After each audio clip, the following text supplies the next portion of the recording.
All right, so I'm here with Leo and Erica. Leo, how old are you? About to be 30 next month, bro, on Halloween.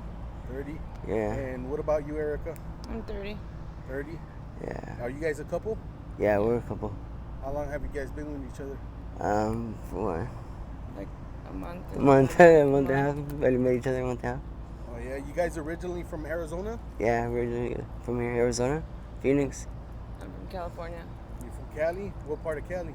LA. LA? Yeah. I'm from out there too. Shout That's out. cool, man. And how long have you been out here? I've been out here since '09, right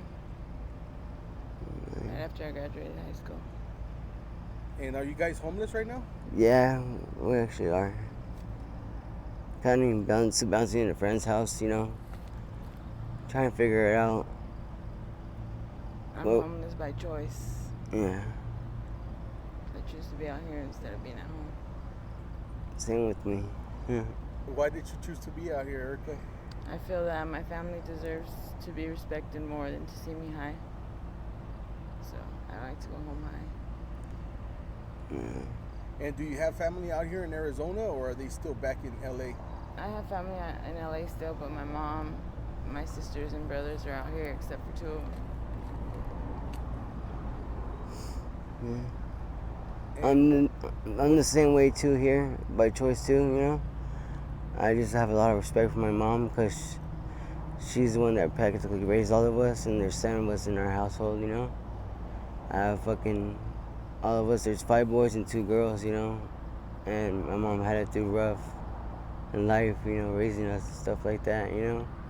So as I was going on in life, I chose the wrong path, but I also not to choose to like ask my mom for any help or anything like that, because I already know as it is, it's already hard enough for her. So, do you guys have any substance abuse problems right now?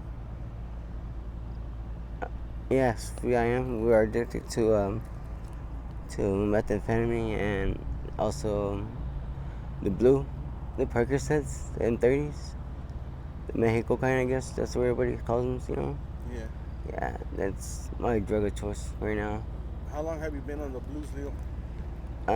I've been on them for the past 6 years already for a while. And what about you, Erica? About 4 or 5 months. Oh, so you're brand new to it? Yeah. And how did you get introduced to it? Well, I started off by selling them. My family in Mexico was sitting down packets of them, and the way I got started was my best friend, actually. My best friend, he started smoking them, and me and him were like real cool, we're basically brothers, and he told me, hey, try it, what I'm saying, you'll like it and stuff like that, so it was kind of hard to tell me him no. So I updated that day, and then from there on, I just started smoking blues. And what about you, Erica? The same thing, selling them. I always had them. My first drug of choice is meth, and at the time it was hard to come by. So I smoked the blue. Well, actually, I started like an ex-boyfriend would shotgun it to me. He wasn't around, and so I wasn't gonna just shotgun with anybody, So I hit it for myself. And yeah. Did you guys know like the negative effects of the blues before you guys tried it? Obviously, you guys knew, huh? Because you guys Well, were yeah, well, slanging them. not really, we didn't. Well, I didn't know for myself. I didn't having too much experience about the after effects of not having them, or for being on them for a while. Like I didn't know. If I had known that, I would never have tried them at all. What I'm saying? I would never. I bring this upon nobody on their life. It's one hell of a bad drug choice to choose on. Because it just brings you down miserably, and just turns you to a whole different person in life. How do you think it changes you? Your appearance, your image, the way people see you, your attitude. your mood swings, the way people look at you, like, yeah. And it's just you become a Your whole different person. lifestyle. Yeah, you just become a whole different person in life, you know. You're careless of nothing but like your next hit. You want to make sure that you're not sick. Yeah, because the withdrawal effects are nothing nice, you know. Do you guys still have a relationship with your families or not? Yeah, I mean, of course I do. I always try to keep contact with my mom, just make sure she knows that I'm okay and stuff like that out here, you know. Because it's kind of rough to live out here in the streets, you know. You just don't know what you're going to come against, you know. Or you might run into somebody you don't know, you know, like a crazy person or something like that, you know. It's just a whole life experience as you go. If we have any younger viewers and they're thinking about trying blues, what kind of advice would you give them? Don't do it. Stay away. Watch more videos of people who have experienced it and picture yourself in their shoes. Like, picture you telling that story. Yeah, it's nothing It's nice. easier said than done, but also how do we learn lessons? Like, if we don't experience them. But even though I say that, like, I truly don't mean it for them to go out and try it, you know, so they can experience it on their own. It's just Stay nothing. away from it. Don't. It's just something that for people in life, you know. There's so much other things to do out there, you know. So much. Yeah. So, being out here homeless, what is one of the most important things that you've learned, Leo?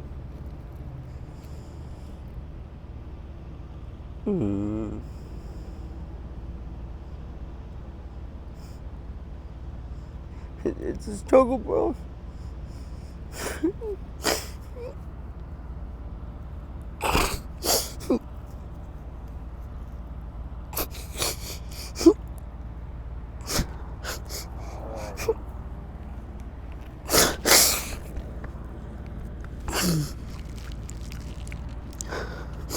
It's nothing nice, you know.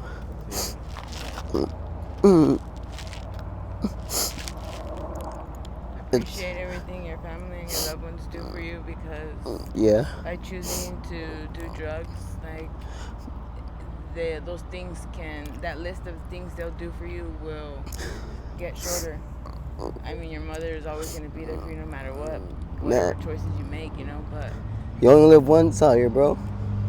You only live nobody once. out here in the streets loves you like they claim they do. Like, the only people that got you out here are you yourself, and that's it, you know? Like, I'm different. Like, I'm a real person. I mean, we all are real people, but like, when I say that my loyalty is real, like, I mean that. And when I used to sell them, I used to give them away for free. Like, here, you know, I don't like to see people hurting. They'll tell me, like, oh, I'll pay you back, this now, blah. Like, I'm not giving it to you to pay me back. I'm giving it to you because I don't like to see you like that, you know? And now that I'm in the same shoes as them, like, and I wish I never even started selling them, you know. I have, you know, like, the withdrawals or whatnot, like, I see that they won't look out for me like I did for them when I wasn't on them. Like, they can have a tray right in front of them and they'll smoke it after they just got them telling you they have nothing, and you're right there hurting, you know? And it just shows you, like, you know, their true colors, like, on that part, you know, as far as drugs. But people are different from when they're on drugs and not. Just a whole different personality. The better person is always a person not on drugs, you know? What would you guys say? You guys think there's any loyalty out here? Is there any true friendship out here? Or loyalty? Very, very, very little. Very rare. I mean, it's hard to trust somebody in this ball game nowadays. You know what I'm saying? It's hard, bro. You know, it's hard to find somebody that you could fucking trust. You know what I'm saying? Or do anything with. You know? Like, maybe 1 out of 10. Yeah. And in that 10, I know I would be that one. That's facts. Yeah. I'm not just saying it to, you know, make myself look better or anything like that, but I know that I'm a real person, and You keep my it solid. loyalty, yeah. Yeah. No matter what, whether they're gonna hurt, cry, laugh, or smile about it, like, I'll tell it like it is. And as far as loyalty with my family, I wouldn't say I kept it real with them. Like, I know that they don't like to see this person in me, you know? Family's number one, right? That's all Family you over got, everything. no matter what. And for my last question is, if one of your family members gets to see this interview, one of your loved ones, what would you guys like to tell them? I'll be back to the old Erica soon. I'll be coming home soon. That's for sure. And by soon, I mean, like, within the next few days. I was just telling my mom, like, I'm gonna go to rehab. This lifestyle's for nobody. Me and my mom used to, like, go to the stores together and do everything together, and now it's like she's home alone. All my other siblings are, like, my older sister, she has her 6 kids. My younger sister, she has her boy. My other brother, which is the baby, like, it was either me or him, always with my mom. Like, she never went nowhere alone. And now it's like he's into a relationship with his girlfriend, who we love. But, like, now my mom's really alone. And at times she sits at home eating dinner, like, wondering, am I gonna spend the rest of my life alone? And that makes me sad. So she's part of the reason that I want to get better and get off drugs and get away from this lifestyle. That's good, man. And my dad, of course. He's actually a recovering addict. So he's experienced the drug lifestyle, but not with the blues. And I wish this lifestyle upon nobody, not even my biggest enemy. For the people that have done the blues longer, like, I feel bad for their withdrawals, like, because I was only on them for a few months at the time that I finally had no other choice but to withdraw because I didn't have enough to get me by for the weekend until I came back over here. And my biological dad experienced that with me, and it hurt me a lot for him to see me like that. I just kept apologizing to him, and he was like, stop apologizing to me, just, get by, get through this. You got this, you're strong. And I stuck to it for a couple weeks, and then I came right back out here. And I should have just did what him and my mom asked me, which was to go home with him in California for a few months until my mentality was strong again. But I chose to stick around here because I always say I'll never leave the state of Arizona because my nieces and nephews are out here and I cherish them. But it's like the last few months, they haven't seen too much of me. And I miss that, and then just the fun times that we had on the weekends and stuff, laughing and everything. All right, Leo and Erica, thank you guys for the interview. I really do appreciate it. And are you guys okay with me using this on my YouTube channel? No. You're cool, man. You're cool with it, man. All right, man. Thank you. Yeah. Appreciate Thank it. you.